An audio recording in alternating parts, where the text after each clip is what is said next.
Afternoon, Heather Doyle Fraser, and I'm here today to do our daily afternoon pick-me-up.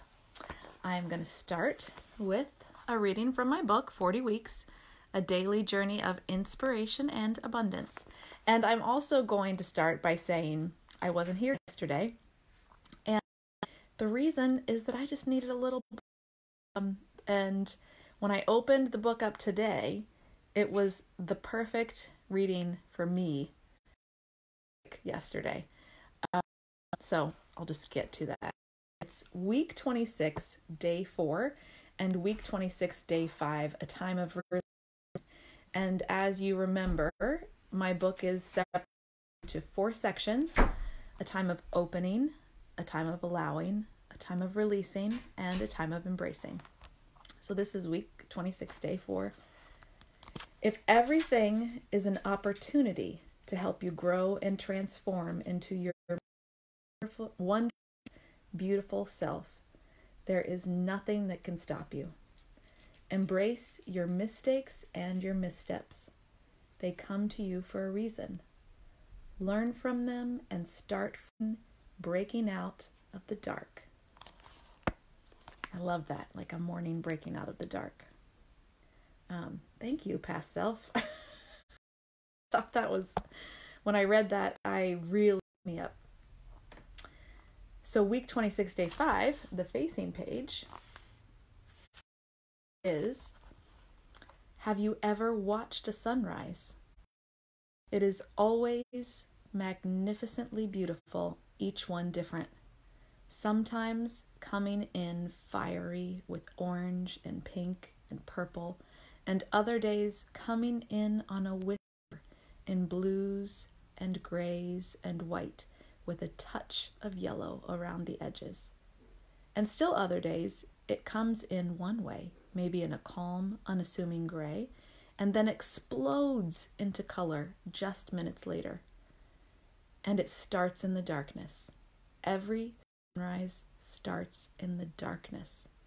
And then this beauty ushers in a new day without apology, without explanation.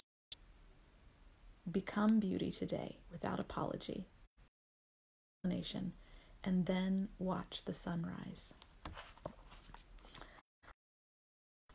I love these two together for me today. I hope that they bring you a little something special. That's such a great reminder to me that, out of the darkness comes the light. And when we're struggling, that's such a good thing to remember, that out of the dark the light. And I think I said a couple days ago how even if there's just one little pinprick of light, it cannot be covered up by the darkness. So I actually remember writing this week 26, day 5 piece because I was writing every morning. And so oftentimes I would write when the sky was dark, and then as I was writing, it would, the sun would rise and I would watch that. And this one particular day, I remember feeling a little bit stuck and not really knowing what I was going to do, and it was just not coming very well that day. And so I just stopped and decided to look out the window. Most days I wrote in my family room because nobody else was up at that time, and we have a sliding glass door that faces the back, and it faces the east. So I got a view of the sunrise every morning, and I was sitting there, laptop on my lap, sitting on the couch, just looking outside and watching the sunrise. And then I was reflecting on how different they all are and how many that I have gotten to see during the writing process of the book. And that reading just came out, and I remember just feeling kind of in awe of nature in that moment, and remembering that, yes, out of the darkness is the light. So I think that's a really good one today for me, and I hope it is for you too. And then on the tails of that, when when we are facing difficulties and struggle, I think it's really important to know and to remember, give ourselves compassion. And that's what we've been building with these exercises and practices. Our book, Freedom, the book that I wrote with my husband, Chris Fraser. And this particular practice is in chapter 7, practice number 18, called You Have Always Been Enough, which I think is just such an important to remember, and such a compassionate perspective, such a compassionate lens to look at yourself with, and like just a very loving place to come from. So I'm going to do this practice today. Like I said, it's in chapter 7, which is, let's see what chapter 7 is. I don't remember. Motivating with kindness. So in that, right? Practice number 18, you have always been. No one is achieving all of the time. No one is living their values perfectly every day. No one has a life free of mistakes. No one has relationships that are perfect and loving all of the time. And even with all of these acknowledgments, we are still enough. Ask your dog or cat what they are striving for and if they feel like they are enough. This is a silly question, but let's think about the answer. Animals don't get grades or an income, but we wouldn't say they are worthless or not enough. We are already enough, just as we are, regardless of what our mind's inner critic may say. We can learn to stop and rest in our enoughness. Where are you when you are asleep? You aren't achieving or doing anything. You're just asleep, and you are still enough as you are. We can learn to take timeouts in the game of life to stop and rest in enoughness. Resting in enoughness is a practice we can lovingly tune into again and again. Resting in I am enough meditation. So I'm going to do this meditation with you, and if you feel like it, you can close and just listen to my voice, or you can keep them, slightly open, or you can just look at me on the video. Whatever feels best to you is what I would invite you to do at this time. So in a comfortable position, right now I am putting my feet on the floor and feeling my back against the chair. Sitting up straight, feeling my head resting on my neck and my shoulders. And I'd like us to begin with some of that soothing, rhythmic breathing. And remember, that's the breathing we've been doing, where we're inhaling deeply into our diaphragm and belly, and then we're exhaling as if blowing out a candle or blowing into a straw. And the key to this is finding a rhythm that feels good to your body. So that may be inhaling for 4 or 5 seconds, and then exhaling 4 or 5 seconds, maybe less, maybe 3 seconds, and exhaling.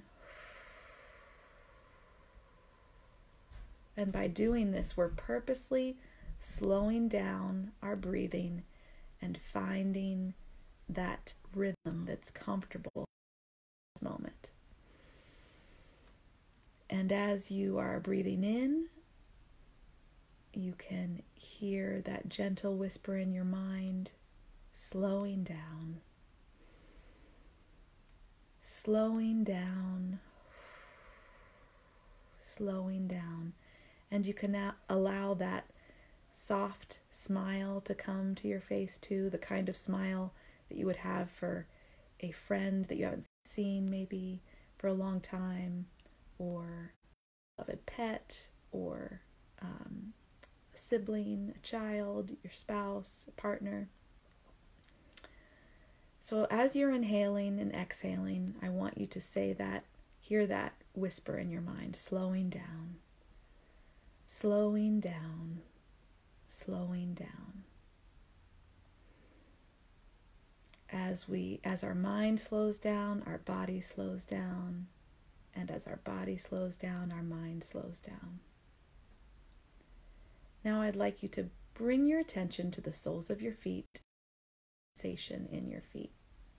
Wiggle your toes for a second or two if you need help noticing. And then bring your attention to your hands. Become aware of the sensations in your hands and notice what your fingertips are touching. Mine are touching this book right now. And when you feel grounded and ready, bring your full attention to your breath. As you breathe in and say to yourself with a supportive inner voice the words, I am enough. And then when you exhale, I want you to say slowly, just as I am. So inhaling, I am enough, just as I am. I am enough, just as I am.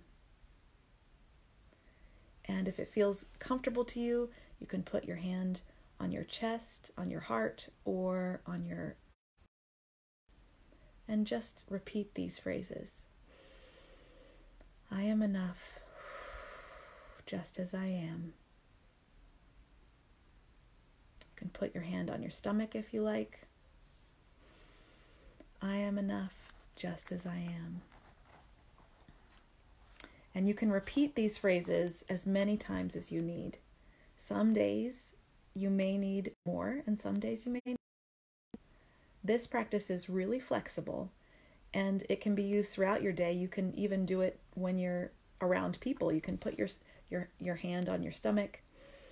You can be breathing in, and you can say, I am enough, just as I am. So if you're sitting in your house with your family, you can even do that. They don't even need to know.